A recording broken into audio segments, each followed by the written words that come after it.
Ladies and gentlemen, please welcome to the stage Chief Executive Officer of the American Heart Association, Nancy Brown, and Chairman of the Board of Directors for the American Heart Association, Bertram Scott.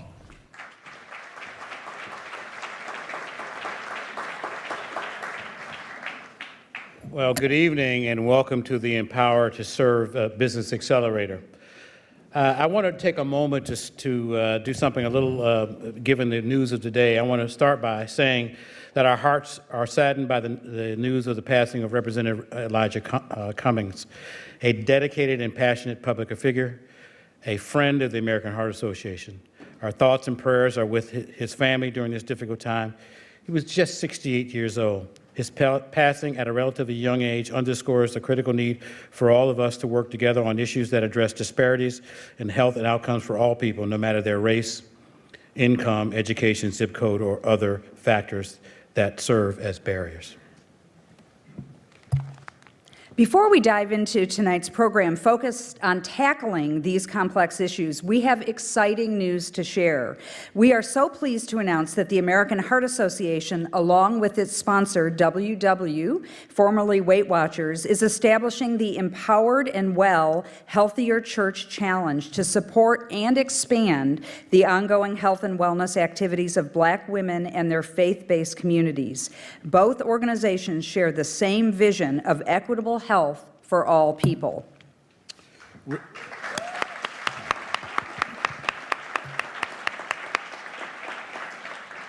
Recent studies tell us that African Americans are twice as likely to die of sudden cardiac death, and Black women have more than 3 times the risk of sudden cardiac death compared to white women. And while 1/3 of all Americans live with obesity, that figure jumps to 1/2 among African Americans, putting them at much greater risk for diabetes and cardiovascular disease. I believe we have some very special friends to tell us more about that tonight. I believe we have some very special friends to tell us more tonight about the Empower and Well Healthier Church Challenge. Greetings from Dallas. It is such an honor for me to be able to acknowledge a dear friend who's here in the audience today, Sherry Thompson. Sherry, will you please stand and be recognized? Sherry is the Senior Vice President of Community Engagement and Activation for WW, and she is helping lead the charge on this program. We are so excited to have WW alongside us in our work to transform communities. And tonight, we are excited and ready to hear from our Empowered to Serve Business Accelerator candidates. Are you guys all ready? Yeah, come on. Every day in our country, nearly 50 million people are forced to choose between paying rent, buying medicine, and eating healthy foods. We know that social factors such as where we live, economic position, and educational status impact our health by as much as 80%. That's why these 9 visionaries have come up with creative approaches to transform the health of their neighborhoods. That's why the American Heart Association we are all completely all in and support to empower them. For the past 2 months, these 9 candidates have been in an MBA-style training program preparing to stand on this stage tonight and tell you their stories of how their business model tackles the social determinants of health. These social entrepreneurs are disrupting the status quo by getting to the root of systematic challenges that are preventing people from living healthier lives. These accelerators would not be possible without our incredible sponsors. We want to give a special thanks to our national empowered sponsors who are here. Will you please stand when I call your name? We have our national empowered sponsor, Lawrence Griffin, who is a philanthropist, an entrepreneur, and a wonderful legacy sponsor. Lawrence, I know you are here. Thank you so much. Our national empowered legacy sponsor, the Mark and Brenda Moore and Family Foundation. Mark and Brenda and their wonderful grandson are here. Thank you, Mark and Brenda. And our national empowered community impact sponsor, J.P. Morgan Chase and Company. Thank you so much. Tonight, we hope you are as inspired as we are by these innovators and that you walk away feeling empowered to make changes in your community by supporting and joining the American Heart Association as a relentless force for a world of longer, healthier lives. So let's get started. Our host tonight is critically acclaimed journalist and writer. He is also the host and managing editor of #Roland Martin Unfiltered, the first daily online show focused on news and culture from the African American perspective.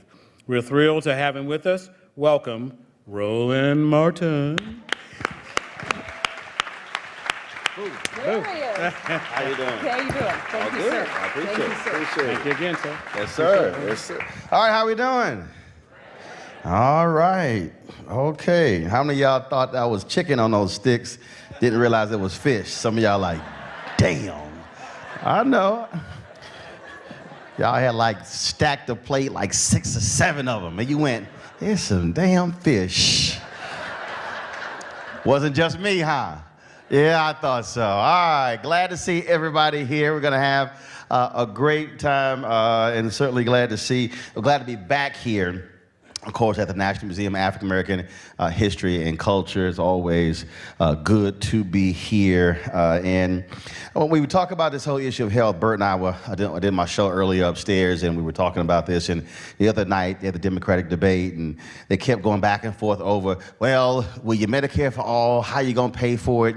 And it's amazing whenever we have these conversations about health care, it's always about who's paying for what, are you going to drop private insurance back and forth, but it's not a holistic conversation about the reality of health and what actually drives various diseases, what drives strokes, what drives heart attacks, all things along those lines. And it really speaks to not just available food, but also environment, where folks grow up, zip codes, all of those different things. And my good friend John Hope Bryan always talks about this. He said, you've never seen a ride in a community with a credit score of 700.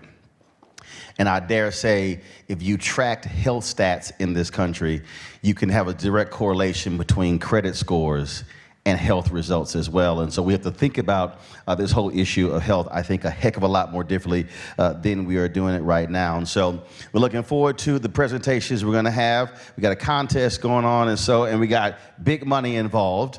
And so what's gonna happen is each candidate, they're gonna have 5 minutes to actually talk to our judges, pitch their initiative. It has to have a clear purpose and compelling mission. And they say this is not a pitch competition. Y'all, money on the line, this is a pitch competition.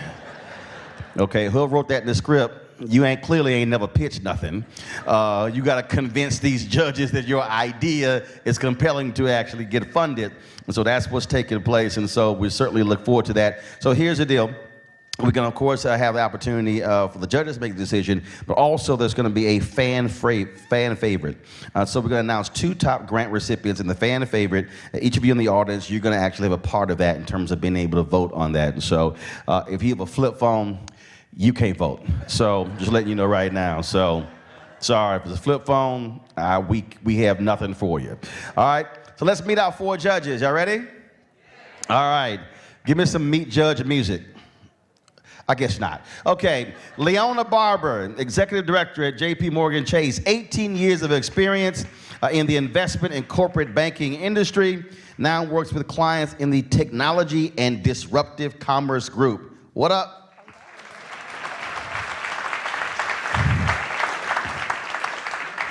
What, was red the color? I mean, everybody wearing? That's why I see Nancy in red, you in red, okay. It's like a Christmas theme. Okay, I'm just messing with y'all. John Brothers, president of the T. Rowe Price Foundation and T. Rowe Price Charitable. He joined T. Rowe Price after more than a decade with Quidu Consulting, an organization he started, led and grew to more than 400 clients in 12 countries. What's going on? How are you, sir? Where's your red? I forgot. Sorry. Damn it, read your email next time they send it to you.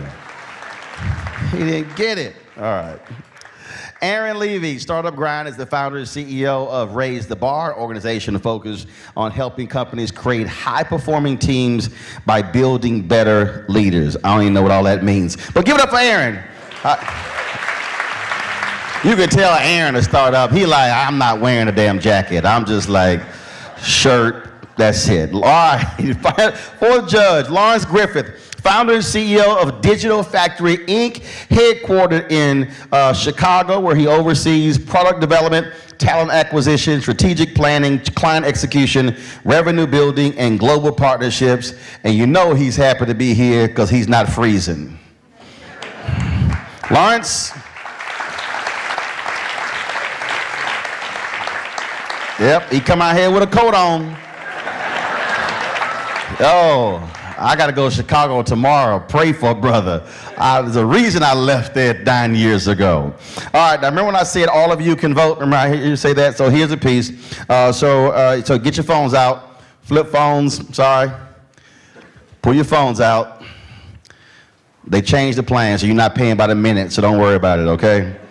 That was 10 years ago. Okay, so you could go to empoweredtoserve.org /vote.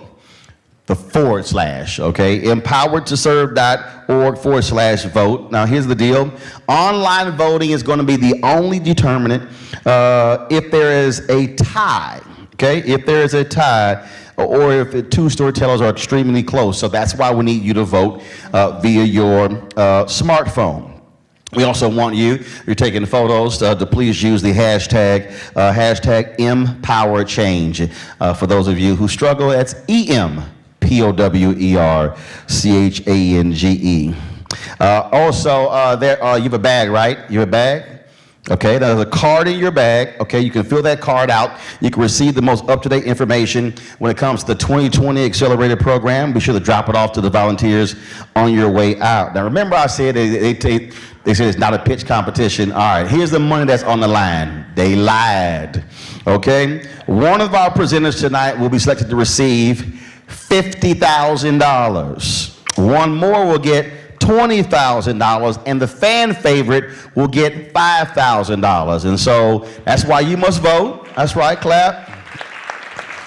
Clap, that's why you must vote, and so please do so. And so again, top prize 50, we got 20, and then of course giving away 5,000. And again, this is all about the real work the American Heart Association does when it comes to the grant recipients. Also, now here's what's gonna happen. When the judges go deliberate, I'm then gonna actually host a conversation as they are in the back trying to hash this whole thing out as they trying to bribe each other, trying to figure out who they can convince. So like a jury deliberation. That's what's going to happen. So that we're going to have that conversation. And here's the most important thing. We are out of here by 9:15. This will not be one of those 5-hour programs. That's not going to happen because Nancy said, damn it, we ain't paying overtime. So 9:15, we got to go. So you can go ahead and you can back time this show right now. So that's what's going to happen. So judges, y'all ready?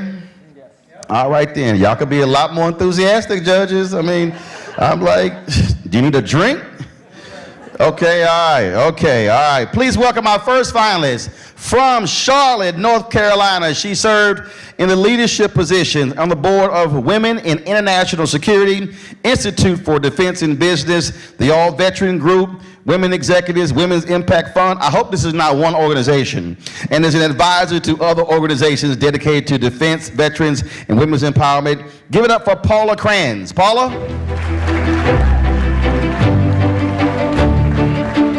She got the red memo.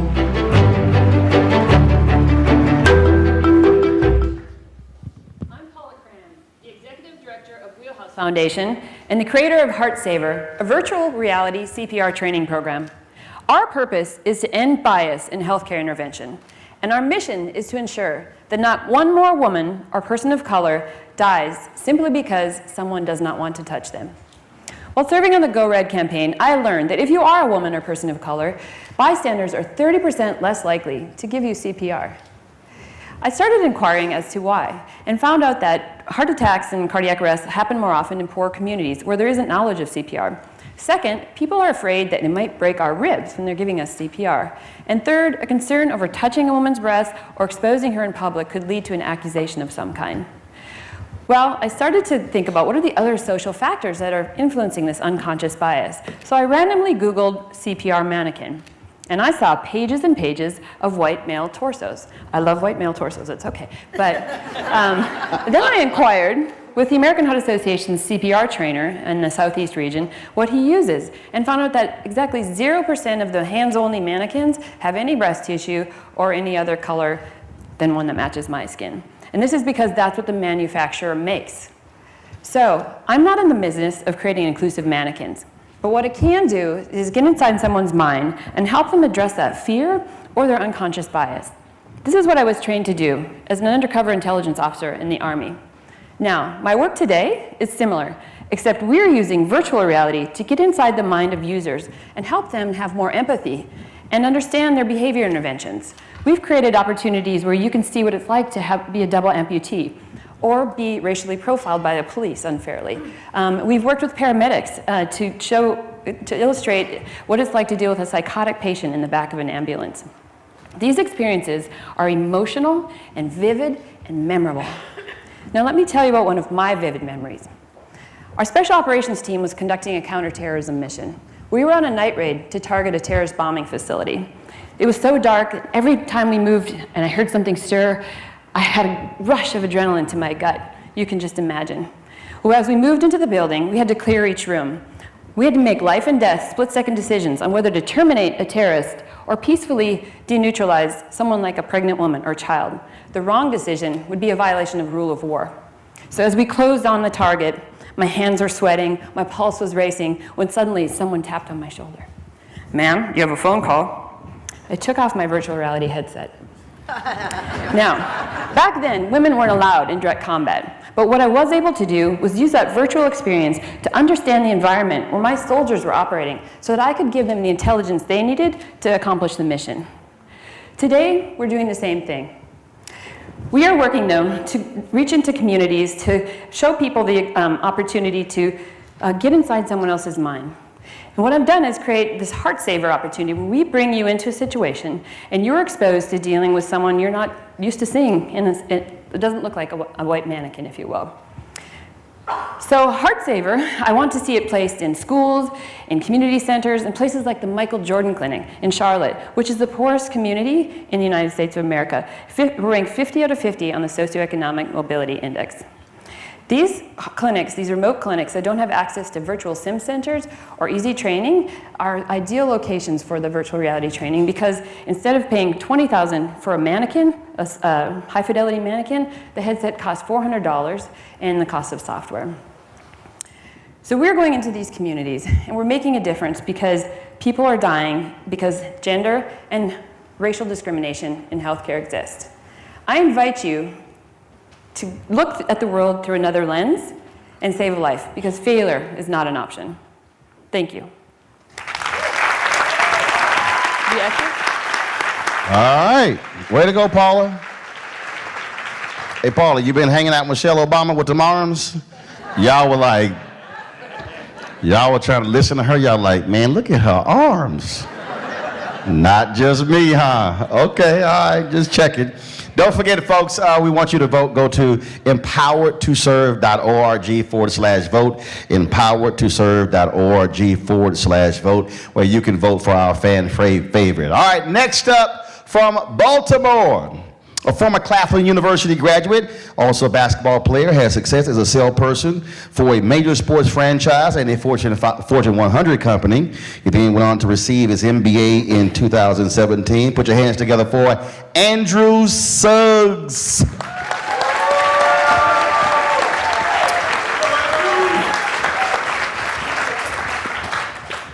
Good evening. My name is Andrew Suggs. I'm the co-founder and CEO of LiveChair. Our purpose is to transform the barbershop into the hub and heart of improving men's health. Our mission is to reduce the life expectancy gap for black men from 5 years to 3 years to 1 year to 0. Many black men in DC right now there's a 15-year, excuse me, I'm sorry. Here we go. So, right here in DC, there's a 15-year life expectancy gap. Many black men do not receive recommended health screenings and preventative care due to access constraints, lack of insurance. Excuse me, I'm just bombing it. All right,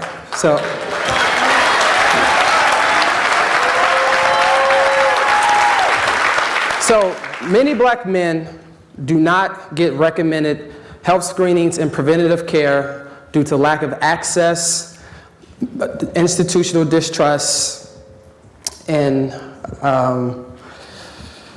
it's just a very emotional moment.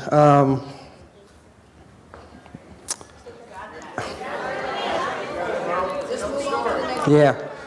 So LiveChair is trying to equip and train barbers to take blood pressure readings for their clients before they get their haircut. And then we use their readings and health profile to track and capture information on their smartphone. If the client's blood pressure reading is high, we work with clinical partners to address the social determinants of health and improve outcomes. We know that health screenings and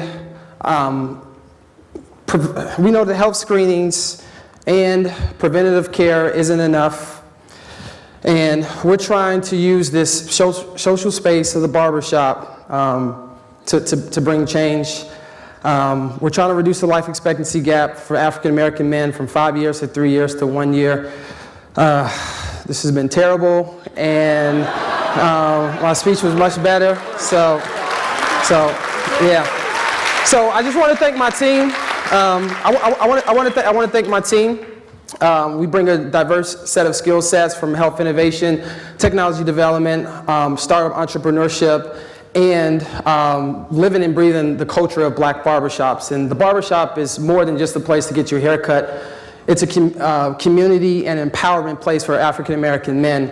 And so our vision is to help black men live longer so that black children can grow up to see their fathers and grandfathers. And so these voices matter, and we are here to change the narrative around black men's health. Thanks, and have a great evening. Andrew Suggs.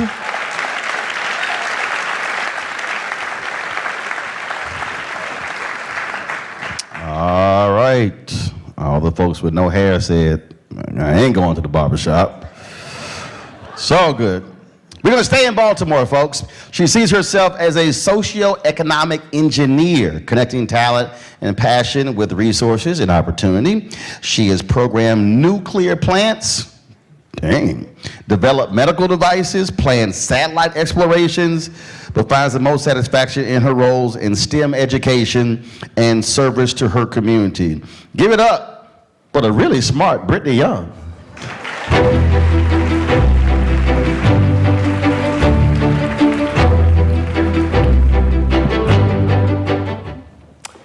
Hello, I'm Brittany Young. I'm the founder of B360. We change perceptions of engineers and dirt bike riders.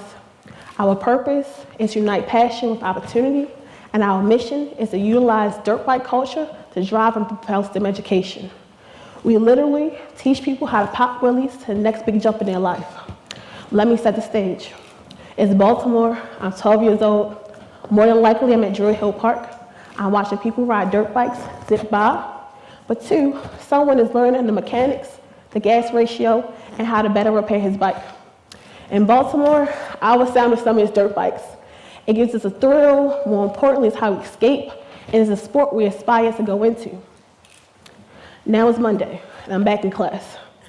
My teacher is talking to me about a test where a train leaves from Philadelphia that has to get to DC, and she wants me to figure out the time difference. I'm confused because I'm in the city, so what does this have to do with me?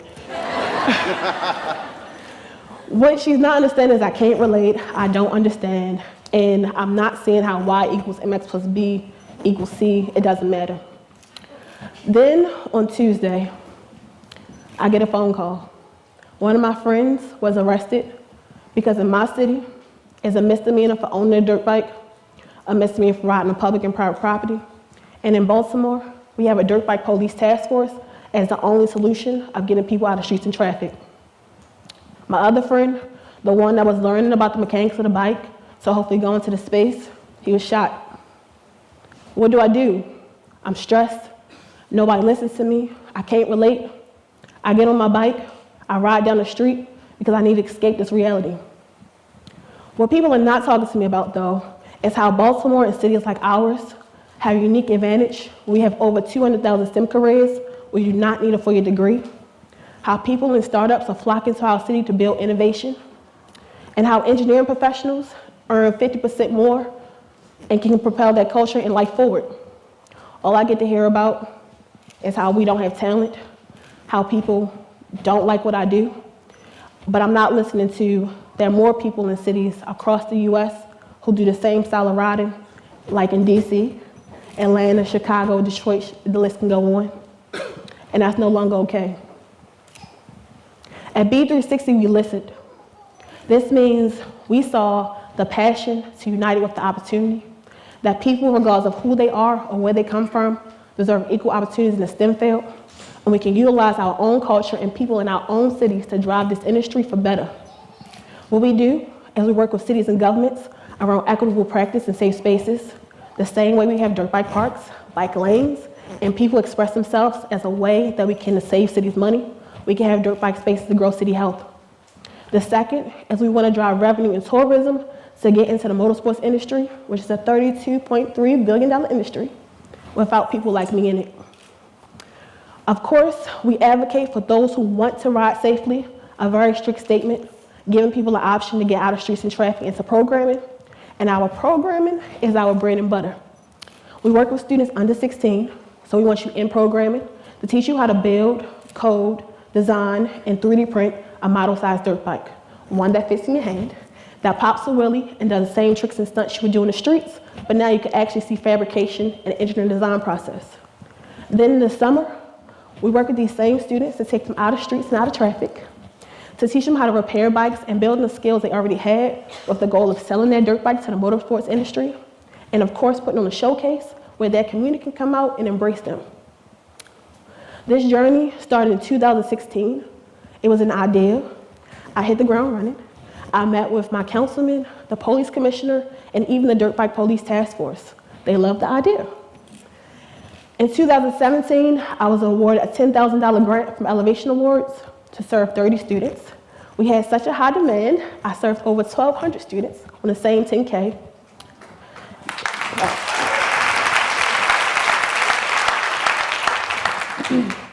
Now, we've served over 5,000 students and counting. We've hired over 23 dirt bike riders.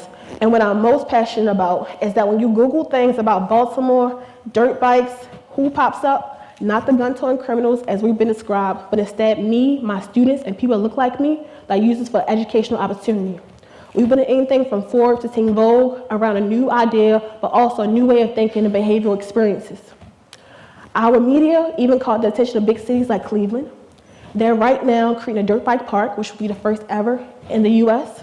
And who they look to as a solution? B360. They want us to do programming and services. Then, when I really dig deep, I think about our students. So Kamaya, she did not like school. More importantly, she never had her voice heard. Right now, Kamaya just got 3D printed as her whole body to become the first dirt bike statue. So she'll be able to walk in her community and see a 12-foot 3D printed statue one day that looks like her.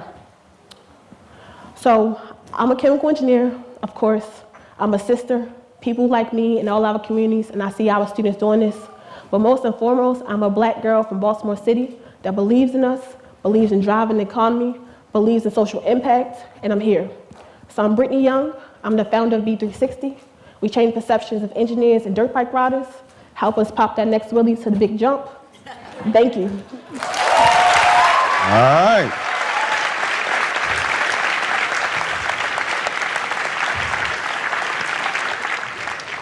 Man, I needed Brittany in math class when I was in school. Oh, I hated math. I would have been sitting right next to her. This would have been me the whole time. What's she writing down? All right. Great job, Brittany. Don't forget, folks, go to empoweredtoserve.org/vote. empoweredtoserve.org/vote. So your votes will determine the fan favorite, so be sure to do that. All right, got our next finalist. A plastic and reconstructive surgery resident at Yale University. Some of y'all like, oh, I got to get that card. Okay. This young man completed a postdoctoral research fellowship in pediatric plastic surgery at Harvard University and Boston Children's Hospital. He is from the Lou, St. Louis, Missouri. Put your hands together for Jeremy Goss.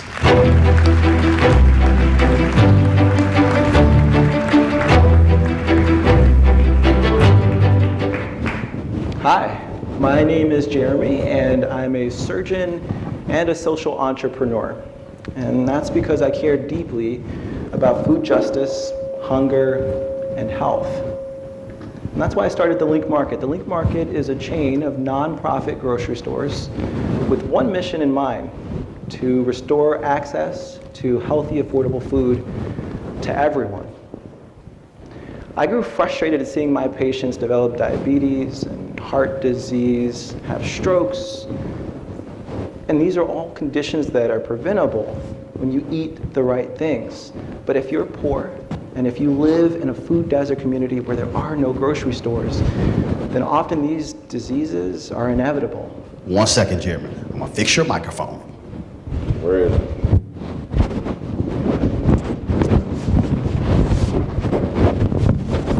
Hold on.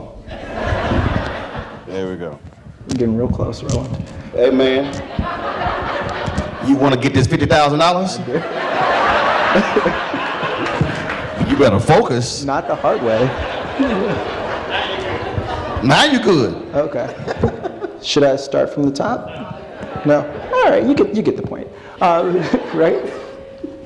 Disease is made worse by unhealthy eating, but if you're poor, if you live in a food desert community where there are no grocery stores, then unfortunately these diseases are inevitable. So I grew frustrated, and I used that frustration as motivation and challenged the St. Louis Transit Authority to give me a bus. And I turned it into a grocery store. We stripped away the seating and the railings, and in their place installed shelving and refrigeration stocked with fresh fruits, vegetables, meat, dairy, and staple goods. Our food is sourced from local farmers and community gardens. It's always affordable, and it's always healthy because we follow the American Heart Association's guidelines for salt and sugar per serving. But along the way, I realized that a bus just wasn't enough. So I doubled down on my partnership with the Transit Authority, and together we took shipping containers and turned those into small footprint, large impact grocery stores located at major transit stations throughout the city in the heart of food desert communities. But even that wasn't enough. Folks who have physical disabilities and challenges and limitations, seniors who can't access our stores because they can't get out of their senior homes, couldn't shop with us. And that's heartbreaking. So I bought a mail truck, because it turns out that you can do that. There's actually a funny story here. So I was working at Harvard at the time, bought the mail truck. It was in Kansas.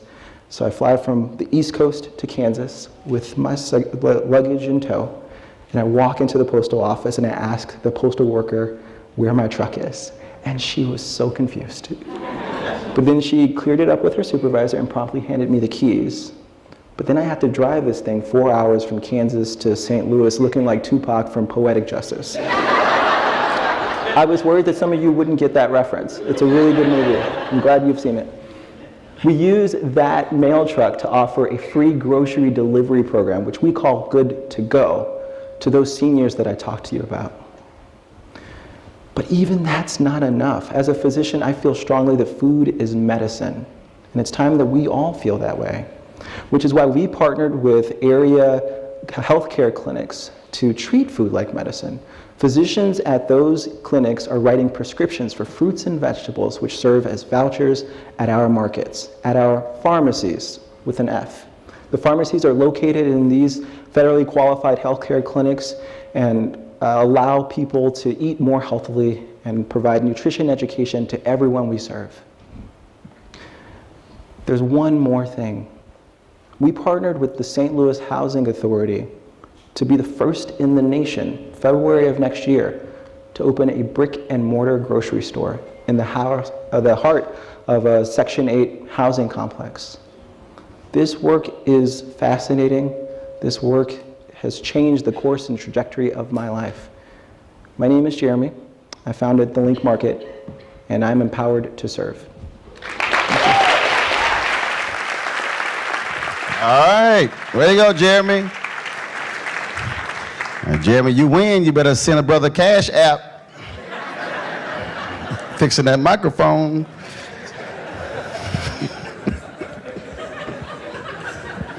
All right, our final finalist from the Windy City. She is a Shanghainese native, globalist at heart, loves tacos, has collected a portfolio of experiences in management consulting, international supply chain, healthcare marketing, and has served as an advisor to the Mexican government. Give it up for Trista Lee.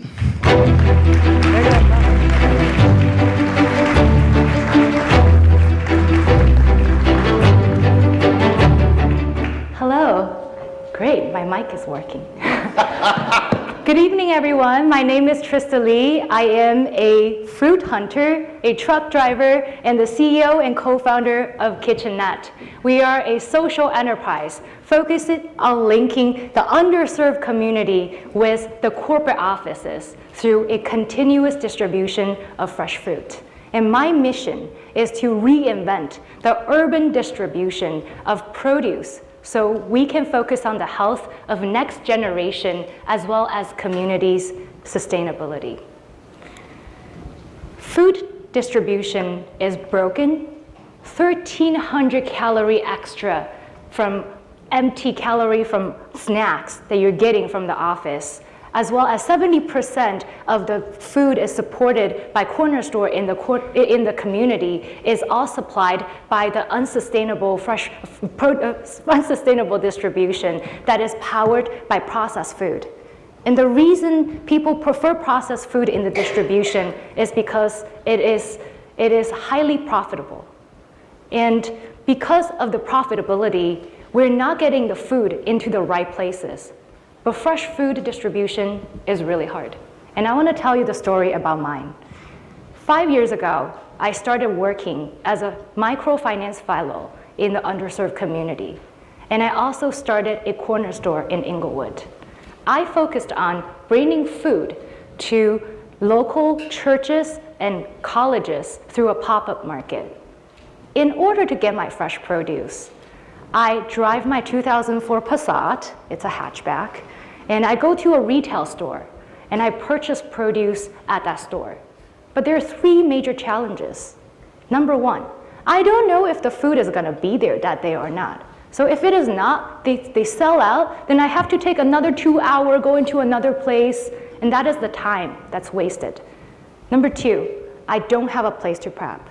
So I'm a 5'3" tall person, and I have to haul 200 to 300 pounds of produce in a hotel dolly into my apartment, pack everything there. If I want to save my time, I pack it in the back of my car in a parking lot right in front of a community college. I'm from Windy City. It's very cold there. Number 3, it's highly unprofitable. I was volunteering my time for 5 years, and I wasn't able to make just the food price back. I was a student later on, going to the University of Chicago, so I have the resources to do this research program. But millions of small business owners in the community do not. They're life dependent on the fresh produce. They're life dependent on their corner store. As a result, they are defaulting into an existing built-out chain of processed food distribution in the community. It's not their choice. After 3 years, 3 failed business models, 418 deliveries, and a master's degree in public policy, as well as an MBA from the University of Chicago, I finally found the result.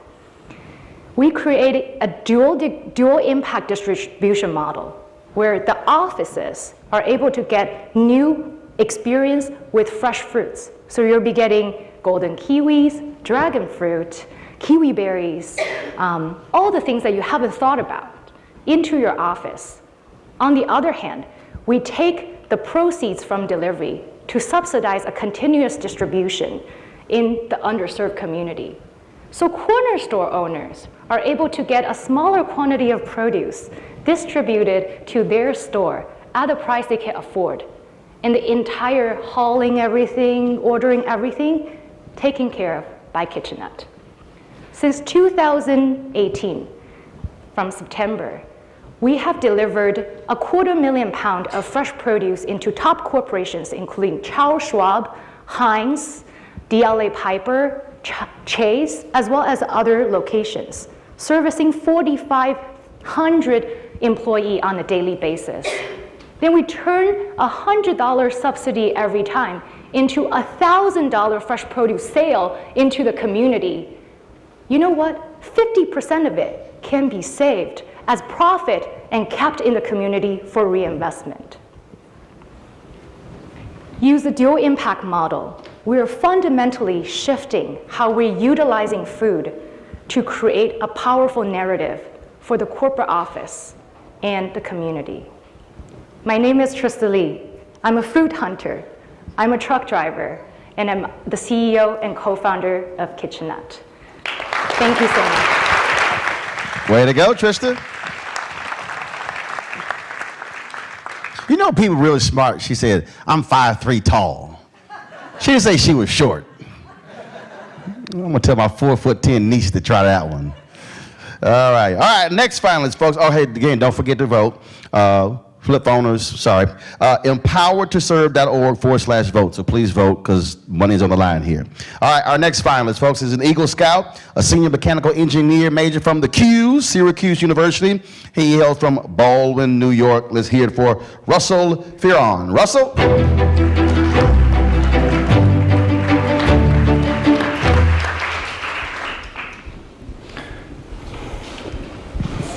Hello, DC. My name is Russell Fearon, and I am a senior mechanical engineering student at Syracuse University, and I am the co-founder of SugarX.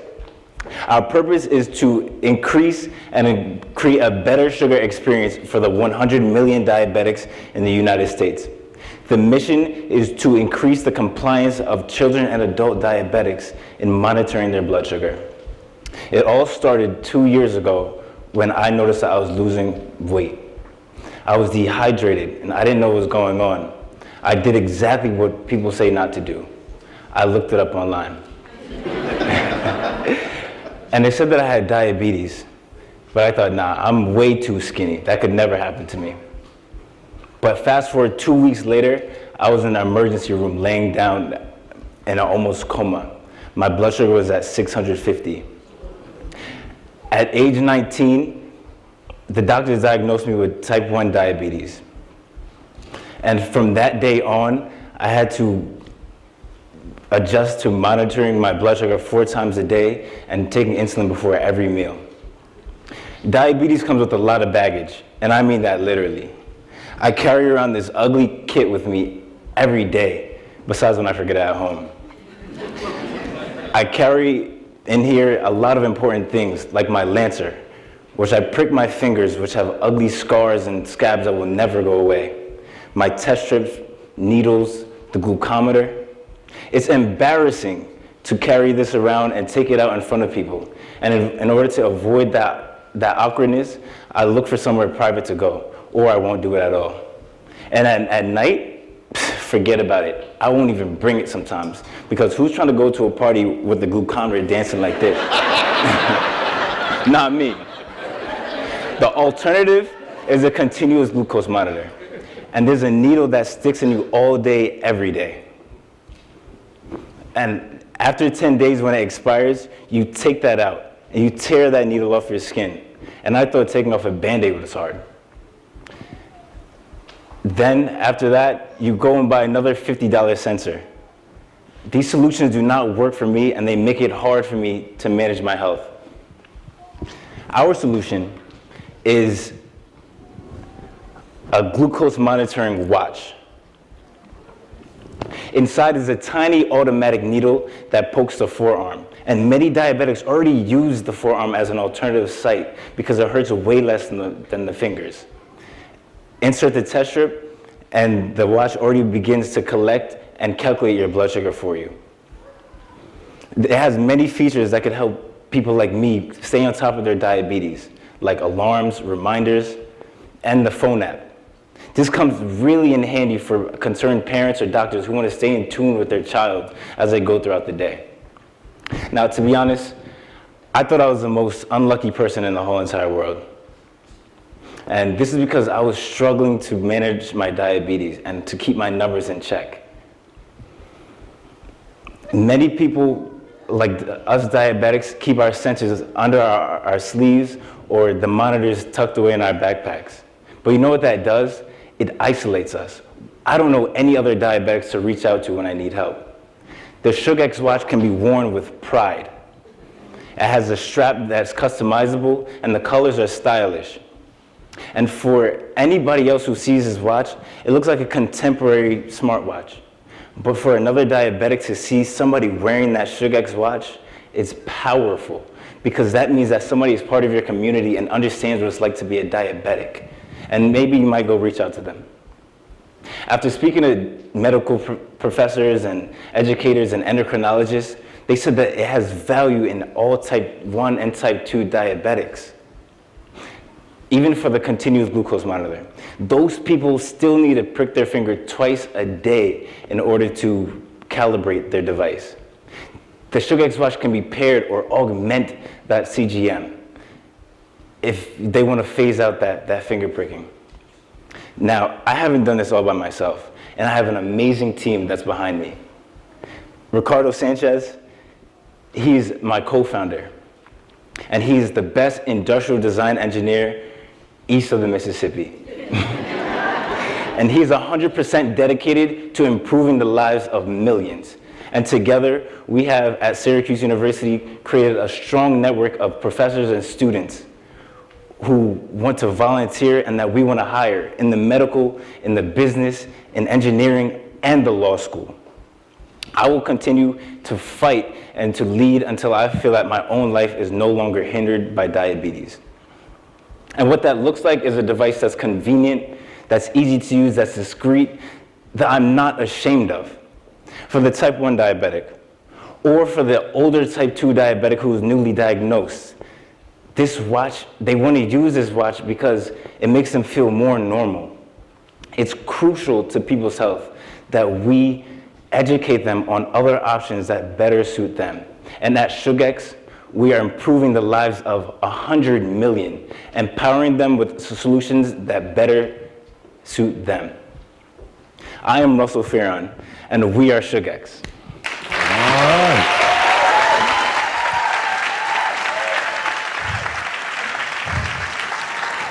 Way to go, Russell. See, some of y'all bought them expensive damn watches. Look at your Rolex going, you can't do none of that. $5,000. All right, our next guest, folks. She hails from Motown, Detroit, Michigan. Detroit people are always loud. She served as a guest lecturer for the Aurora Girls School in Soweto, South Africa. She's been recognized by the University of Michigan as an emerging diversity scholar. She's also an expert on BAM radio, featured guest on blackdoctor.org. Put your hands together for Dr. Brandy Pritchett Johnson.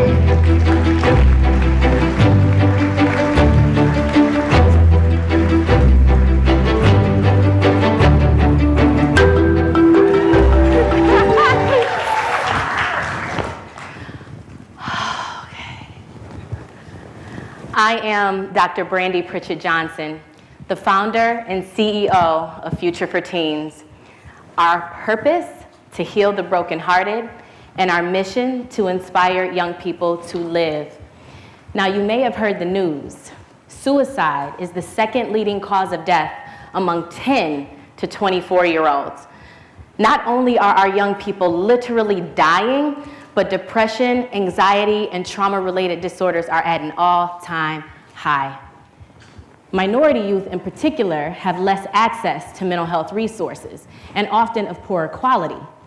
The question becomes, why are so many young people taking their own lives, and why are so many people suffering? I'll tell you why. They feel unwanted, incapable, undervalued, frankly, disposable. I don't know anything more sad and deplorable than that. As a result, they become impulsive, allowing themselves to feel something, anything, by over-medicating and substance abuse. They begin to act irrational, some might say, contributing to community violence, also on the rise. Eventually, before checking out altogether, because after all, what is the point? They are hopeless and they are heartbroken. And as many of you, I'm sure, I know exactly what it feels like to be hopeless and heartbroken. I was 10 years old when my sister and I discovered the lifeless body of my mother, who died of a heart attack at 27 years old. 27. I remember vividly the waves of grief that overwhelmed me most profoundly during my adolescent years, when I knew and discovered what I had genuinely lost. My own self-medicating and growing, mounting self-doubt could have resulted in my own self-destruction, but I'm here to tell you that it didn't. Yes. Because access to support and exposure to a more fulfilling life saved me. I knew early on that I wanted to change the game of mental health, to make it cool and fun, innovative, most importantly, effective and relevant. And that is exactly what we've done. Since 2008, Future for Teens has done just that. We have supported and impacted over 1,500 youth in Michigan and in Florida, and the numbers grow daily. Not only that, but I'll say it this way, because I forgot my words. It blows my mind, honestly, to think about the fact that what was birthed from my own trauma has literally emerged and evolved into something beyond my wildest dreams. Where our model, which we have perfected over the last 10 years, is influencing mental health best practices for a community of individuals that say they don't want it, except they do. They come in throes. The Journal of Specialists in Group Work will be publishing our article that explores our effectiveness, where all of our participants indicated that we have, in fact, helped them to live differently. Our youth have graduated high school, pursued and graduated from college, some of the first in their families, among other successes. I know I'm running out of time, so I can't tell you. The bottom line is this. They aren't just living, y'all. They are living fully, wholeheartedly, vibrantly, unapologetically, with vigor and vibrance, just like my shirt. We are now scaling our model. This is where art and science meets practice, y'all. We know that the executive functioning portion of the brain is underdeveloped. This is the portion of the brain that's responsible for decision-making and foresight. We know that the amygdala, which is responsible for mood and impulses, is in overdrive. When you add trauma into the mix, it makes it very difficult for young people to regulate their emotions, let alone their behavior. This is where Future for Teens is in fact changing the game. We are scaling our model with organizations like Big Brothers Big Sisters to go beyond direct youth provision and train individuals to more effectively support our community of youth. My mission was simply to change the game. I had no idea that they would change me. Our hope, our focus, and our purpose is to make sure that we inspire young people to someday stand before all of you at this most historic venue and represent for what life can and will be. I am Dr. Brandy, the proud founder of Future for Teens. Our purpose is to heal the brokenhearted. Our mission is to inspire young people to live. All right.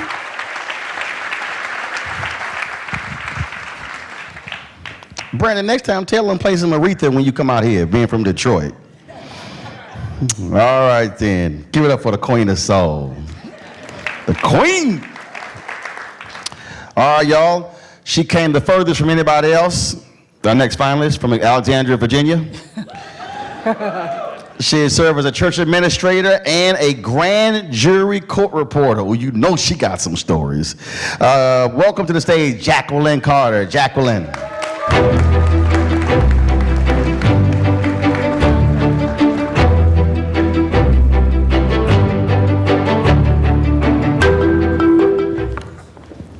Good evening, ladies and gentlemen. My name is Jacqueline Carter, and I am the founder and CEO of Not Reaching.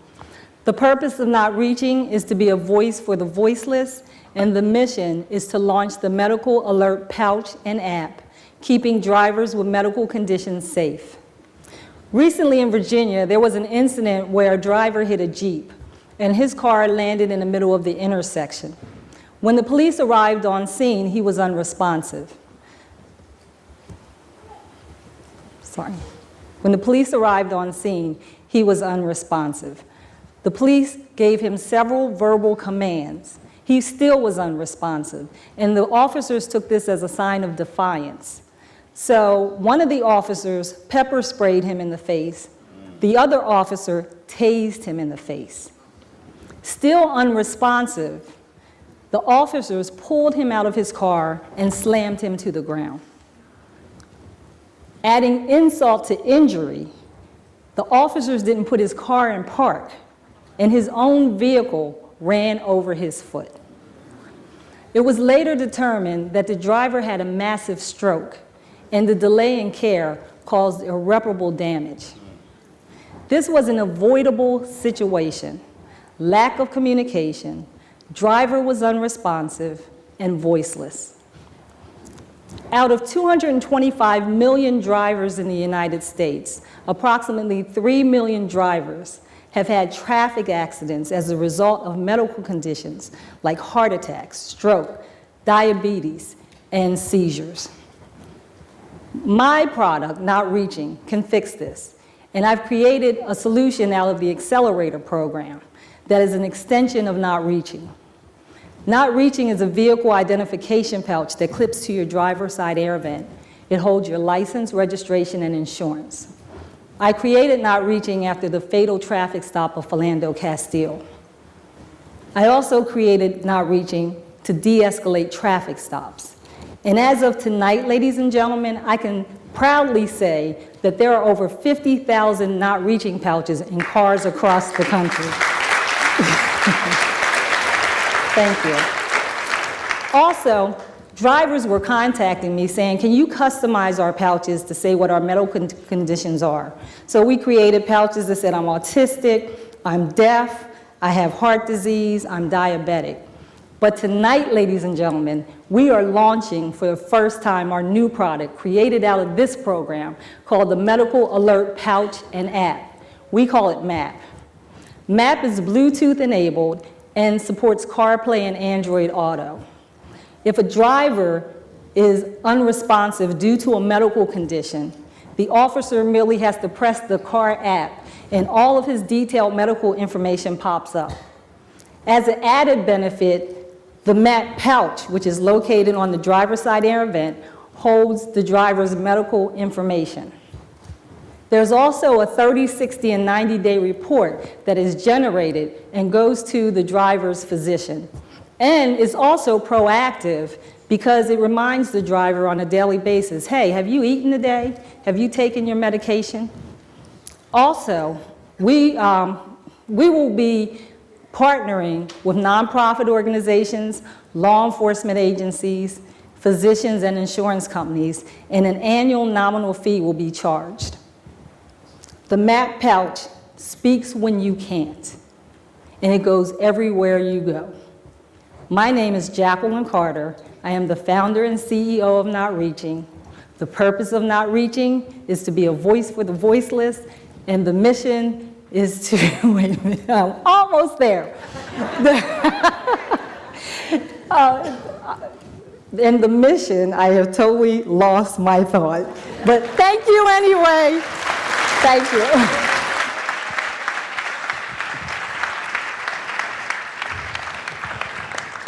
All right, way to go, Jacqueline, way to go, way to go. All right, folks, our last presenter this evening is from Glenmont, New York, served as managing partner, CEO, founder of Our Ability, which provides inclusive workforce and employment consulting, mentoring, workshops, keynotes, seminars on disability as well as diversity. He also was the subject of a documentary on PBS called Get Off Your Knees, the John Robinson story. Well, that's his name. Welcome, John Robinson.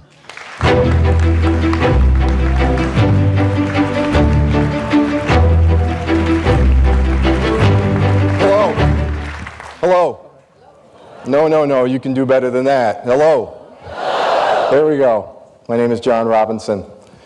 I am president and CEO of Our Ability. Our purpose is to enable the disabled to live their best life through employment, and our mission is to lower the unemployment rate for people with disabilities in this country from 70 to 60 to 50%, and to do it today. That is our mission. I am blessed to be standing here on this stage. If you look at me, you might think not. I am blessed to be on the stage. I was born to two parents in December of 1968 in a snowy evening, two parents that had no idea what was coming out. There was no roadmap on how to raise a child with a disability, but they knew what they wanted.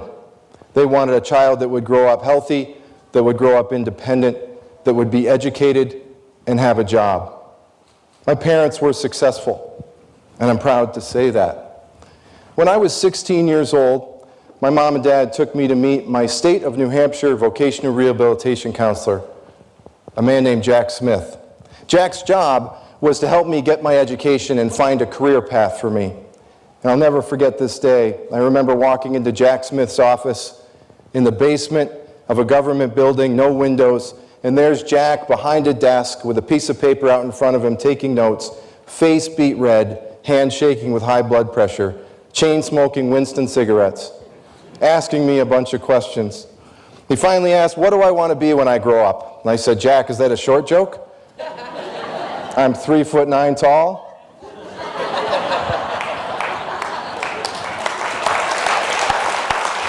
I said, "Jack, I want to play hockey. I want to be a professional player." And Jack said, and he looked up for the very first time, Jack said, "John, is that realistic?" But in the same breath, he said, "But how do you watch hockey right now?" I said, "I watch it on television." He said, "Exactly." He said, "Could you work in the television industry?" A light bulb went off in my head. You see, Jack painted a goal for me. He gave me a dream. He gave me something to shoot for. He gave me something to shoot for. I got you. You got me? Jack gave me something to work with. I ultimately went to Syracuse University and I studied television, radio, film management. And even though it took me 4.5 years to find my first job after I graduated Syracuse University, mainly because of discrimination on what I looked like, I did have a great career. And that career in television allowed me the opportunity to have financial independence, which allowed me the opportunity to buy better food, to have a better healthy lifestyle. That financial independence allowed me the opportunity to get married. My wife, Andrea, and I have been married for 26 years. We have 3 children. And it allowed me the opportunity to get up and get on a treadmill and walk every morning or swim in the YMCA because I wanted a healthier lifestyle. My wife challenged me after that about 10 years ago. She knew I'd never been able to ride a bicycle as a child. She found me a three-wheel recumbent hand cycle. And for the first time in my life, 10 years ago, I got on a hand cycle and started hand cycling. And do you know that I've hand cycled over 3,500 miles in the last 10 years to raise awareness for people with disabilities? While that may sound unique, my life is not unique. That people with disabilities struggle with employment. As I said, we're 70% unemployed. People with disabilities are 2.5 times more likely to be obese. In our ability, we help individuals with disabilities find jobs. We have an online portal where individuals with disabilities can tell us their skills, their dreams, their desires, and we match them with the 50,000 jobs we have posted on our website. That's where we are today. Where are we going tomorrow? We're one of 4 organizations working with Microsoft right now using artificial intelligence, 4 organizations in the world, to use AI to draw out more skills and more abilities from more people with disabilities around the world. We're excited about where we're going tomorrow. Unfortunately, I never got a chance to thank Jack Smith. Jack died when I was a senior in college, and I never had the chance to say thank you. But I want to say thank you to Jack, and I think we can all say thank you to all the Jack Smiths in the world that empower people with disabilities to lead their best lives. We can all do that by opening our doors to consumers with disabilities and to employees with disabilities. My name is John Robinson. I am CEO of Our Ability. I'm proud to be 3'9" tall. My purpose is to enable the disabled, enable people with disabilities to live their best life. And our mission is to lower the unemployment rate for the 40 million people in the United States from 70%. Thank you very much for listening. Way to go. All right. Y'all know the scariest part of John's presentation when he said, "I've been married 26 years." Oh, I don't miss anything. He's like, "I better get this one right, or it don't matter if I win the money. I'm going to catch hell when I get to the house." All right, folks, that's all of our presentations. So here's the deal. Now it's time for you to vote. You got 5 minutes. Okay, you got 5 minutes. Don't blame me. They wrote it. Okay, so you go to empoweredtoserve.org/vote, empoweredtoserve.org/vote. And remember, you have a role here. So now it's time for our judges to get up, go deliberate and determine who is going to win the top prizes. While they are doing that, we're going to do a set change here because we're going to actually have a great conversation here. We got a group of panelists, and we're going to talk about empowerment, entrepreneurship, and also being innovative. So we're looking forward to that. Where are the couches? We can sit in the chairs. So we're going to actually do that there. So looking forward to that. And so our panelists, they are backstage. Also, I went backstage, and all of the finalists, they are happy because they're done. They're back there eating pizza, chicken wings, everything that's on the American Heart Association list of what not to eat is back there in the green room. So while y'all mad with that salmon, they got chicken wings back there. So I'm just letting y'all know that's what's happening back there. So it's all good, all good, all good. First of all, I interviewed Bert. Bert, you the new chairman of the American Heart Association. How new? 3 months. 3 months. All right, give it up for Bert. Bert, real new. Y'all want to hit Bert up for some money? Do it now. He has no idea what's going on. He's that new. So be sure to hit him up. Be sure to hit him up. So we'll do that, and y'all let me know. We are ready to bring out the panelists. Do do do do do do do. Gonna play the Jeopardy music. We ready? Hello. It's 20 people back here and no one is answering me. We ready to bring the panelists up? Okay, all right, there we go. All right. All right, let's go with our panelists here. Panawee Gibson, president and founder, Ecotech Visions. Arlen Hamilton, founder and managing partner, Backstage Capital. Lily Jill Valletta, co-founder and CEO, Culture Intel and CIEN Plus. Is that it? Okay. Okay, all right, just checking. I guess they got me sitting over here. All right then, here we go. All right, how y'all doing? Good. Y'all good? You read your email. You wore the dress code, the American Heart Association colors. Yes, you did. All right. Anybody want a pillow? Okay. All right, here we go. All right, I want to first start off this way. I always use an example. Bishop Jakes and we were talking about this here. People love to say, oh my good, I would love to do what Bishop Jakes doing, preaching in front of 1 million people in Africa and doing all these amazing things, 30,000 people at the Potter's house. But nobody wants to talk about when he was digging ditches in West Virginia. Mm-hmm. A lot of people don't want to deal with the process. They would love to just focus on the results. For each one of you, give me an example of that moment where when you were starting off and you were like, I don't know if this thing is going to happen, and you were going through it, and people really weren't understanding what you were going through. Anybody? I can start. So I'm Arlen Hamilton. I'm the founder of Backstage Capital, and She also lives in Houston, so that's to get an extra shout out. So good. That's my hometown. So moderated prerogative. H-Town, Astros, beat the Yankees. Go ahead. Well, so I started a venture capital fund that invests in underrepresented, underestimated founders. And to answer your question, less than 5 years ago, so it would have been just over 4 years ago, I was sleeping on the floor of the San Francisco airport. And I wasn't necessarily letting people know that, but I was going out and trying to raise a fund.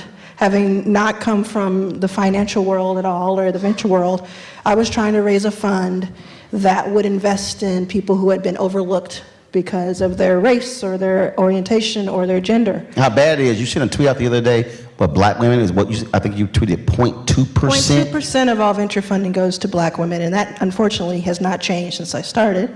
Right. But we're doing our best to be part of that. But 0.2%, which means that out of the $130 billion in venture funding that was deployed in 2018, we received approximately $260 million, which is the same amount that Bird, the e-scooter company, got in their last round of funding. We shared that as United States black women in venture. So this was a number that was striking to me 5 years ago, 4 years ago, and when I set out to do it, I would actually get people asking, are there black people starting companies? Are there women starting companies? Will you have enough deal flow? And those people didn't spend much time outdoors, but of course the answer was yes. And 130 companies later that we've invested in, I think we've proven that.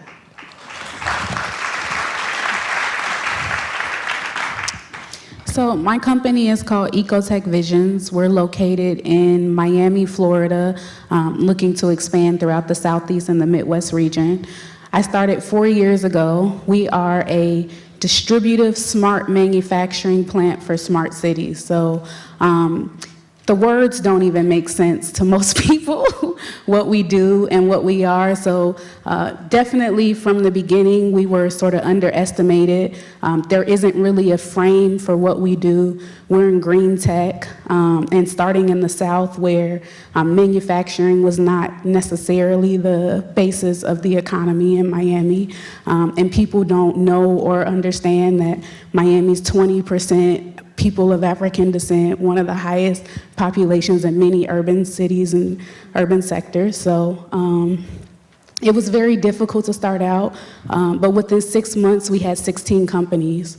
So after that success, we got a lot of coverage from the Herald, the Huffington Post, and then people started to believe. My story is really interesting because starting at the very beginning, I came to this country at the age of 17 without speaking a word of English. From where? From Colombia. So my whole family is still back in Colombia. Literally came with like a student visa and a suitcase and a pocket translator because I'm that old. I had to go through that first kind of encounter of culture and what does this mean, and I'm in Texas and I'm being labeled Hispanic, Mexican, Latina, and I couldn't understand any of it. And then I did go into a traditional corporate path. And I always thought I'm gonna be CEO before 40, and that was my big goal.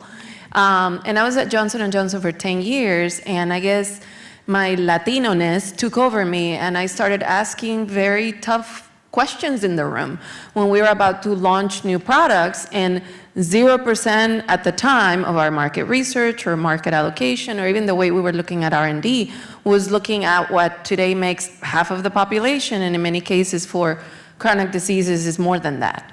So that was my big idea of let me leave my corporate job and start a company that is gonna help others figure this out. So even though that really happened 9 years ago and I started at a place of privilege because I was like, let me use my stock options, let me not pay myself, I can do this on my own. I had a very spoiled entrepreneur start in this journey of creating Cien, which is a cultural intelligence company, because I had this hockey stick, amazing. Then 3 years ago, so I feel like I had two births. There was 9 years ago when I left my corporate job, 3 years ago. In 2 months, I lost 60% of our revenues because one company, a big pharma company, was going through a hostile takeover of another one, and we were collateral damage of that.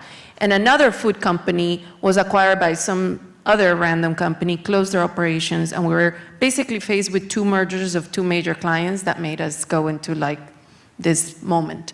Now, that long-winded story to tell you that the work we're doing right now using AI, big data analytics, and mapping patient journeys across genders, ethnicities, countries, geographies would have never started if I hadn't lost 60% of my business. So sometimes the greatest tragedy in this case in business, that fallback was really a setup for something greater. I got really mad for one day. I looked at my team and I said, I refuse to be a services company. We need to evolve into a product, tech enable everything we do, and turn ourselves into tech enable cultural intelligence. So that's why we do what we do now. But people see it from the outside. You're saying you see the glory, read the resume. There were times when my partner and I wouldn't be paying ourselves to pay everybody else. Because luckily we have been self-funded, so I don't have to tell my investors, hey, can I keep my people? We kept our people. And those decisions have mattered because they're still with us. And now we're growing again. We're back to healthy after all of that with innovation. But you never know. You have to pivot, you have to follow your heart, and you have to surround yourself with people better than you. And here we are. Now it's working. But it's a roller coaster for sure. Also, it requires creativity. I mean, I launched my digital show a year ago, and folks hit me up. They're like, "Oh my God! I mean, your show really looks great." And I'm like, "Yeah." Then I tell them how we did it, and they go, "Are you serious?" And I'm like, "Yep." And I think for a lot of people, when you're operating in big systems, frankly, you have a very clearly defined job. When you talk about from the entrepreneurial standpoint, you got to get real creative. Take us through some of that, where people will be very surprised how you made it work, whether it was money, whether it was the idea, whatever, but where you had to really be creative to make it work. Yeah, I feel like entrepreneurs are creative every day. We have to figure it out, and we're hackers, really. Insurgents. Yes, we have to figure it out. So I think there've been a lot of situations where it's the duck in the water where it looks normal above water, and below water you're just pedaling. I've had many of those moments. I would say probably the creativity that comes to mind is in some of the ways that I got investment or convinced people or got into the room, because most of this time I couldn't afford to go to these conferences or be in the room, and I was coming out of nowhere, so I wasn't necessarily being invited to the boardrooms. So give us a good one of the venture capital. What you do? I don't know how. So there are a few. Dressed like a janitor? What did you do? I mean, I dress like a janitor anyway. I mean, that's my motif, as it were. So there's a venture capitalist named Chris Sacca, who is a billionaire and kind of an accidental billionaire. And he was speaking at an event one day in San Francisco. And again, I was sleeping at the airport. And I knew I wanted him to invest in this fund. So I went to the event. It was a big event. I was the only black woman in the whole room. And were you invited? I was not invited, but I did get myself into the room. See, creative. Yes, I did get in the room. But I was the only black woman there, except for the people who were working at this venue who knew him from didn't know him from Adam. And he was speaking, he was the headliner, and but I knew I needed to get in front of him. Everybody wanted to get in front of him. So I went over to a black woman who worked there, and I just pointed at him on stage, and I said, "Do you see that guy? I need to speak to him before he leaves." She didn't know him, she didn't know me. She didn't skip a beat. She said, "He's gonna be upstairs in a few minutes doing an interview. The fastest way to get up there is through the staff elevator. And if you get up there before he leaves stage, you'll be up there before he gets there." So y'all made that hidden black thing. We did the thing. And then I said, oh, it's a staff elevator, okay. And you ever see that gif where Homer Simpson is easing back into the bushes? Right. She put her hand here, she pushed the button, opened the elevator, I slid back, the doors closed, and I went upstairs. And when he came upstairs, I had his undivided attention for 30 minutes while he got his makeup done, because I was standing in the doorway, and everybody else was blocked off because they couldn't get there. And he has invested in every fund that I have started.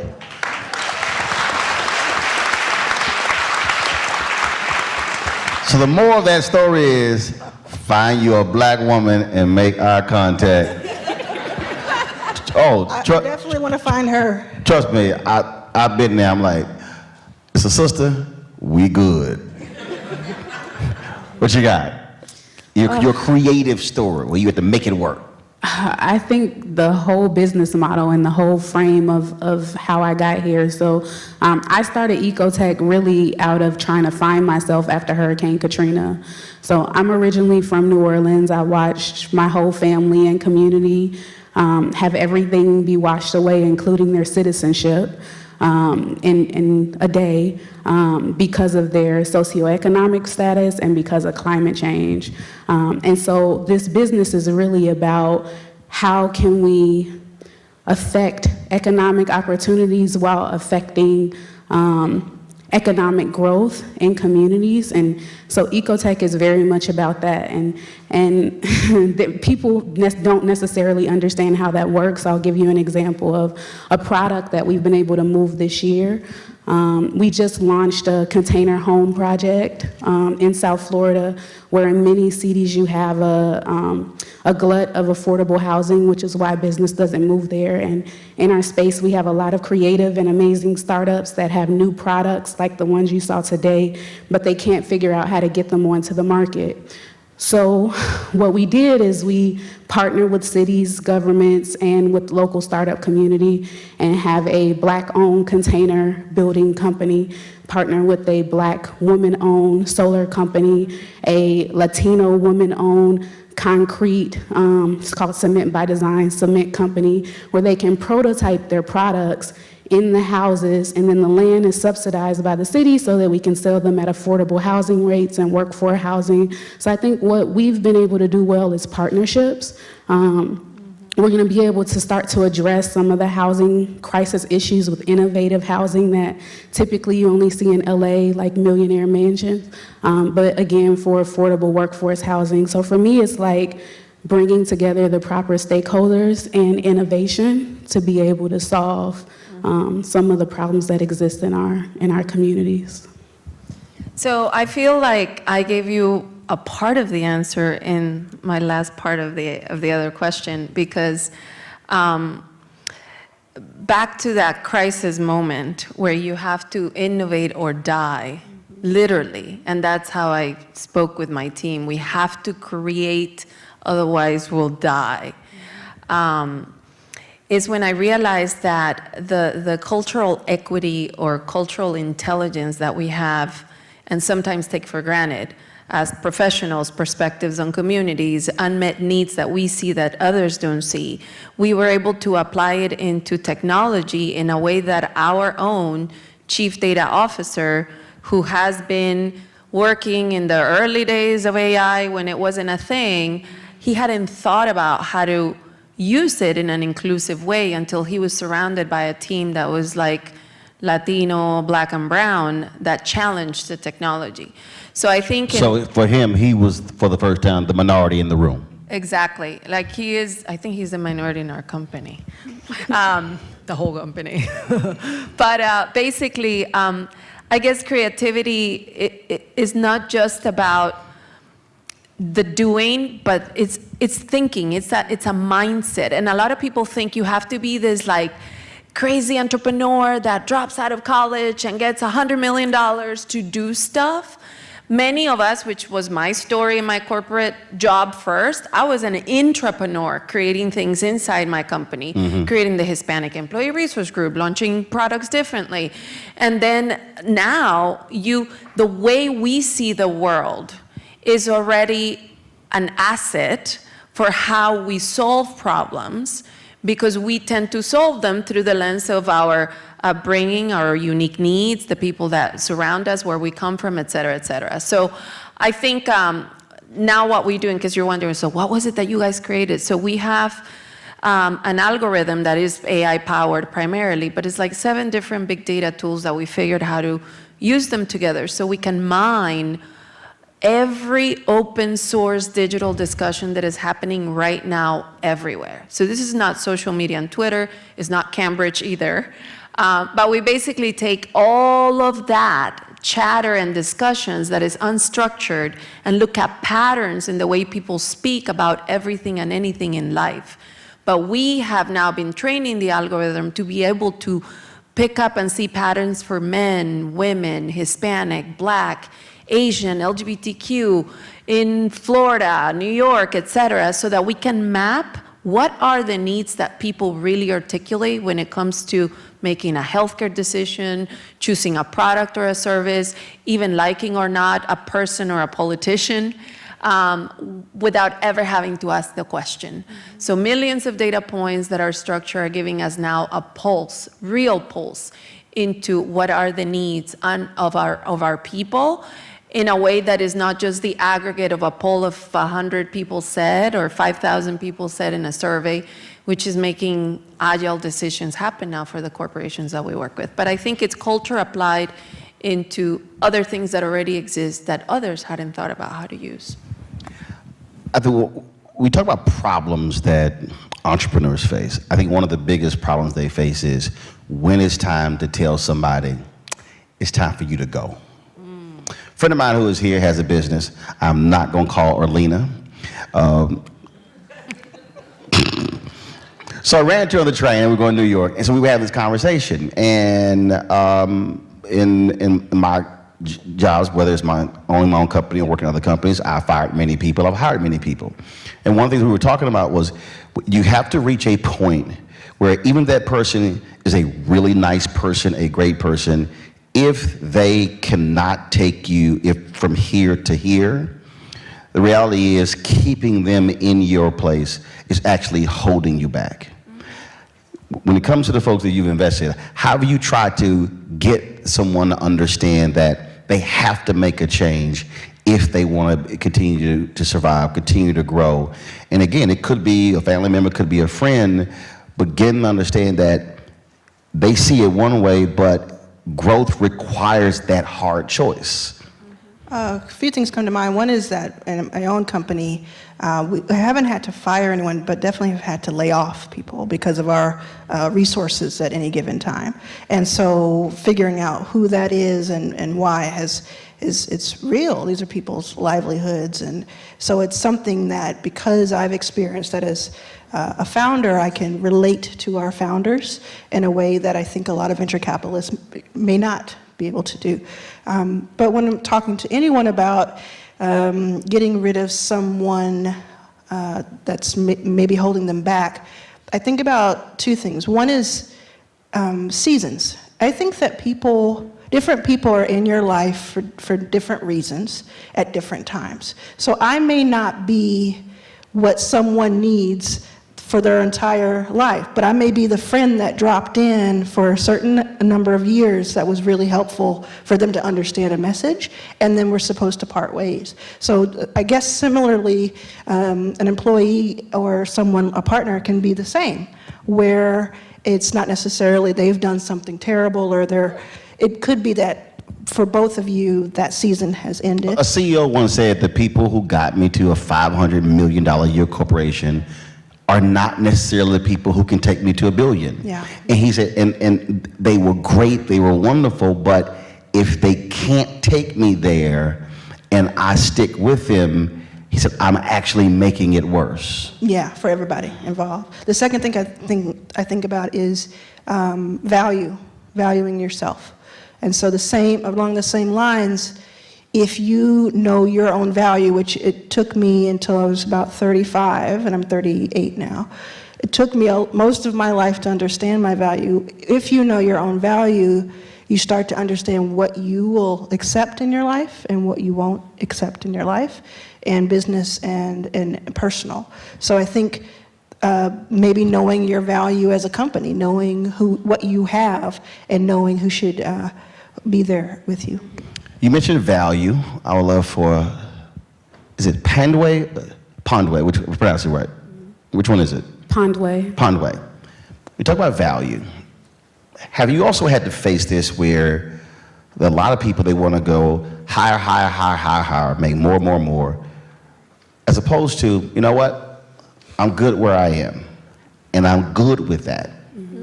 That's a hard thing for some people, because they say, no, you should keep bigger and bigger and bigger. But some people say, no, I am perfectly fine right here. Have you grappled with that, had to deal with that? Yeah, so we run on revenue. This is actually my second startup. My first startup was running schools, so you fire people if they're not doing their jobs. It's You said running schools? Yeah. What, charter schools, or? I started a network of schools in New Orleans called Renew, so we opened 16 schools in 3 years. Okay.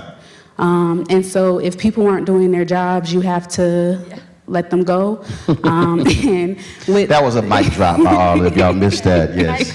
She's like, 16 schools in 3 years. Because we run on revenue, and it's a completely different situation. Right. Like, I don't have any issue with letting people go who are not reaching the mission and value of the organization, because you're messing with everybody's livelihood if you're not doing that. So I have 26 startups in my space. This is something that I often coach people on, the first fire. And I was just interviewed on this actual question the other day, and I think the perspective I have is like your first team is like that pair of shoes that your mom picked for you, that you really don't like, but you can't afford to buy your own yet. And as soon as you can afford to buy your own, you pick something that's really great and really amazing, because you have to, when you're running a startup, your first team is the team that you can afford.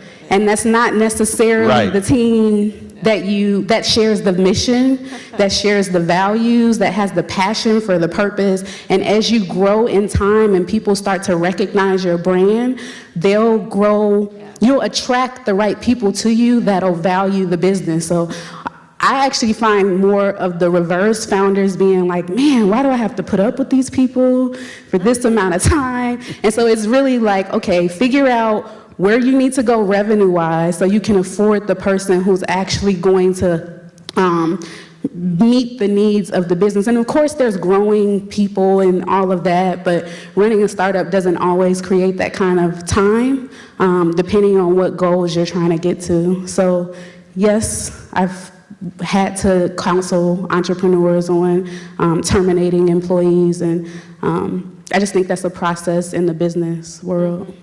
Well, luckily for me, my daddy knew how to pick shoes. He was real good. He still, my dad was clean dresser. Lily, imagine this question, stress.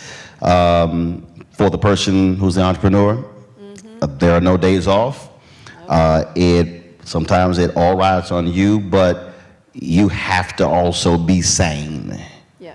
And so how have you let everybody know, look, I'm stepping away, because if I don't, I'm gonna strangle somebody. Yep. How have you had to deal with that in terms of that balance and making sure that you're not working yourself to exhaustion? Because if that's the case, then it definitely all comes tumbling down. Yeah, so, and to put that big question in context, so I'm married, happily married, and have, just saying, and 2 boys. You know, because it's hard, because that part of the stress is this expectation, right? When I started my business, I was not married. I was recently divorced. So I had this force of, let me reinvent myself and do this thing, da-da-da. But I'm a wife, I'm a mom of 2 little boys, 6 and 4, and I have realized that, and I use this phrase with my husband a lot, who's also an entrepreneur. We tell each other we gotta be kind with ourselves. You didn't get through all your emails, it's okay, we got home on time to put the kids to bed. And it's taking turns and being okay in those turns at being an incredible businesswoman and maybe a crappy mom or an amazing mom that one day, and being okay and letting everything be on the side. So it's taking turns at doing that and being okay with that, but you gotta create those sacred moments. Now, there is one thing that I always say and does keep me sane every day, and I tell it to my team and to folks that ask. The only way you will keep yourself whole is if every single day you're feeding your soul and feeding your mind. And in that order. Because if you're not playing in this life or in your business for something greater than yourself, it becomes very lonely, it becomes unattainable, because there's no amount of money that is ever gonna give you joy, satisfaction, peace, grace, etc. So that to me is very important, and realizing that that is a daily routine, that what we're doing is bigger than just the money or the revenue target, which yes, we will compete to get it and be there obsessively, but not at the risk of, and unfortunately I learned it the hard way with our first relationship, your relationships with the people that you love, because at the end of the day, those memories and those assets cannot be replayed, recreated, and you don't take any of the other stuff when you go. So your mind, your soul, your mind, create safe spaces, and be okay being amazing at one thing versus another, not always both. We have our results from our judges in, so this is going to be the final question for each one of you. Recommend either a book or a person to follow on social media, or one of those two that could help somebody who either is currently an entrepreneur or wants to be one. I'm gonna do two real quick. One is Your First Million is my podcast that I started, Your First Million. She said, follow my podcast. Okay, doing that's it. very I'm doing okay. it, why not? It's a really good podcast. We spend a lot of time on it. Self-branding, yes. I'll take it. The second one is The Memo by Minda Hart. Is a wonderful book that just came out a few weeks ago for Black women in the workspace, and it's the answer to Lean In. Cool. So I want to echo my self-promotion in terms of ecotechvisions.com. There's Of course, a y'all community are entrepreneurs, of course. There's a virtual community that you can join if you care about learning about sustainability and entrepreneurship. And the book would be Jumpstarting America. It's a new book that just came out in May by Simon Johnson out of MIT, who I studied under. And it's the framework for the development of 102 innovation hubs throughout the Southeast and the Midwest region, and why those areas are most poised for the development of innovation and moving forward America. And so I think it's a really great book for anybody interested in innovation and entrepreneurship. Lily. Keeping it simple, start with why, Simon Sinek. I think it's so simple yet so profound when you believe and understand why is it that you do what you do, and not just what is it that you do that's boring, that's a thing. And it goes back to that elevated purpose, so I think it's a great one. All right then. And also, Arlen just got married. What was that? But I tell you tweets. I told her I follow you. Was about a month ago? That I got married? Yeah. Well, Yeah, it was August 14th. yeah, August 14th. So she real brand new. She real brand new. Real brand new. And follow Roland Martin on Twitter. I just keep it real all the time. Put your hands together, folks, for please our panelists, Conway, Arlen, and Lily. Thanks a lot. Great chat there. Appreciate it. Thank you. Thank you, thank you, thank you. Great job. Appreciate it, appreciate it. All right then. She says married happily twice. I understand. I understand. All right, folks. It is time for us to do the big reveal. All right then. First of all, let's do this here. Let's bring up, please, American Heart Association CEO Nancy Brown, and Chairman of the Board Bert Scott, and Executive Vice Presidents Nicole Sapio and Jeremy Beauchamp. What's the note? Okay, it's the results. They reading it? I'm reading it. I'm going to read it. Thought we were like in a black church. They'd be passing notes to you in the middle of the service. And invite the judges out too. All right, the judges. I think the judges come out as well. Come on out, judges. Judges. Where are the judges? All right. Come on out. We got one more judge. Chicago. Over here, Chicago. Yes, over here. You going to sit down and everything? Okay, before I read these results, real quick, we have 2 minutes to do this before I read the results. Okay, how was it back there? Was it hard? Was it easy? It was. It actually wasn't easy. It was quite difficult. Yeah, the caliber of talent this year was just amazing, absolutely amazing. I'm glad I was a judge and not presenting. It was really difficult, but they all did such a great job. Yeah. All right then. Plus, it's really smart people working on nuclear plants and plastic surgeons and all that good stuff. All right, folks, let's see here. First off, we're going to give our fan favorite, right? Let's see here. All right. Our fan favorite $5,000 prize. Y'all ready? Okay, what do we do? Are they all coming out or individual? Okay, gotcha. So the fan favorite, courtesy of you, Russell Fearon, the fan favorite. Russell, come on out, Russell.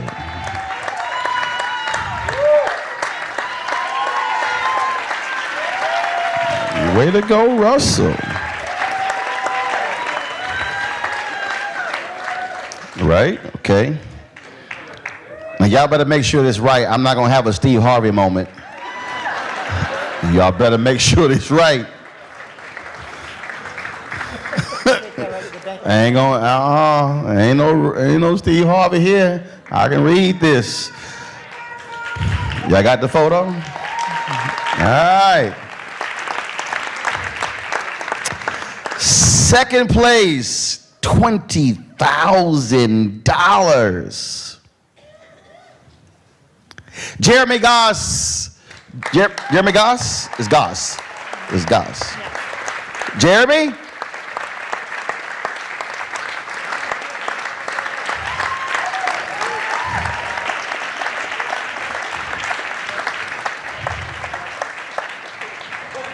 All right.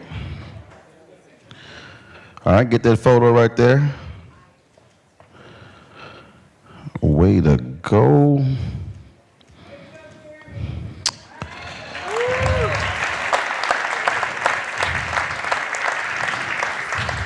Jeremy, the Cash App is $ Uncle Roro Martin. Just want to let you know that, just so you know. 20,000. Take 5%, Jeremy.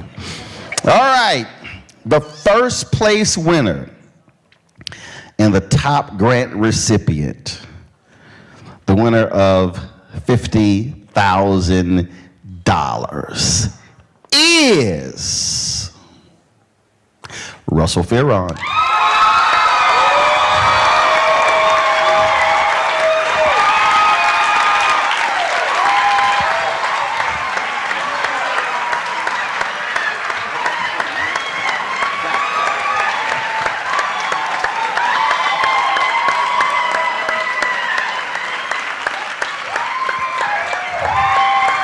Russell and his co-founder.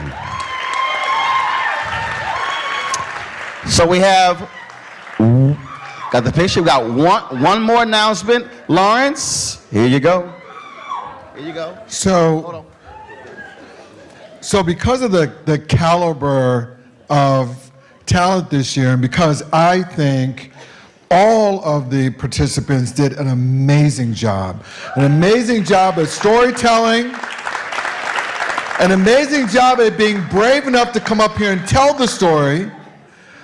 But I felt that all of them were just absolutely passionate, and I believe in all of the participants. So I've decided to give all of the participants that did not place $1,500 apiece.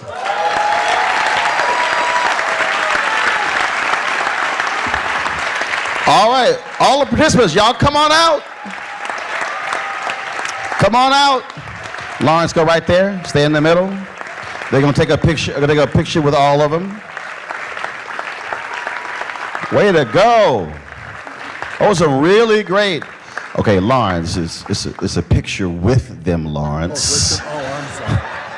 Lawrence looking like you got the background singer. It's like, yeah, I'm the lead singer. Ooh, man.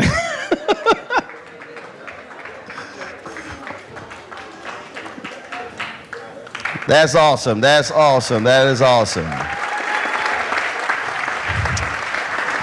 We want to give it up for the social entrepreneurs, folks, who work so hard, of course, to come out here. We also want to thank the judges for taking time out of their busy schedules to lend their expertise. Shout out to our 3 panelists who were just here. A huge thanks, again, to our sponsors, Lawrence Griffith, Mark and Brenda Moore, J.P. Morgan Chase & Company, as well as thank you to the WW family on this exciting new program. Don't forget, folks, to share your experience on social media using the hashtag EmPOWERED. You can also keep up with the Accelerator winners by going to empoweredtoserve.org. And later, once we finish all this sort of stuff up, we're going to actually get the video, and we'll be live streaming, or we'll be streaming out the entire presentation on my Roland Martin Unfiltered platform, so folks all across the country can actually see and hear these presentations and see it as well. And so, great job to everybody here. We certainly appreciate it. It is 9:07. We got out of here 8 minutes early. Y'all, thanks a lot for coming out. Appreciate it.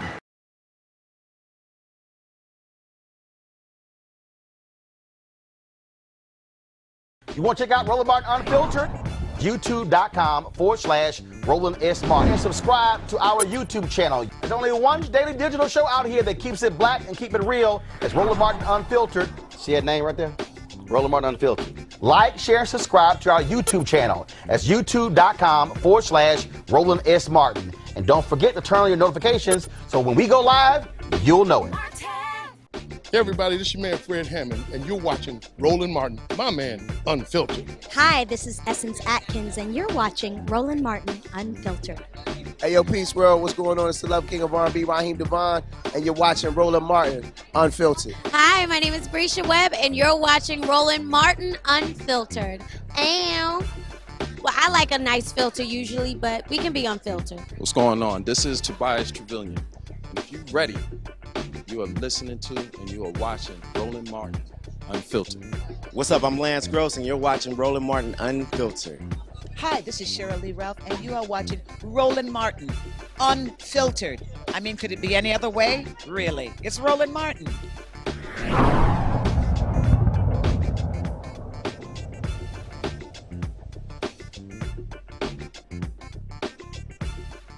You want to support Roland Martin Unfiltered? Be sure to join our Bring the Funk fan club. Every dollar that you give to us supports our daily digital show. There's only one daily digital show out here that keeps it black and keep it real. As Roland Martin Unfiltered. Support the Roland Martin Unfiltered daily digital show by going to RolandMartinUnfiltered.com. Our goal is to get 20,000 of our fans contributing $50 each for the whole year. You can make this possible. RolandMartinUnfiltered.com.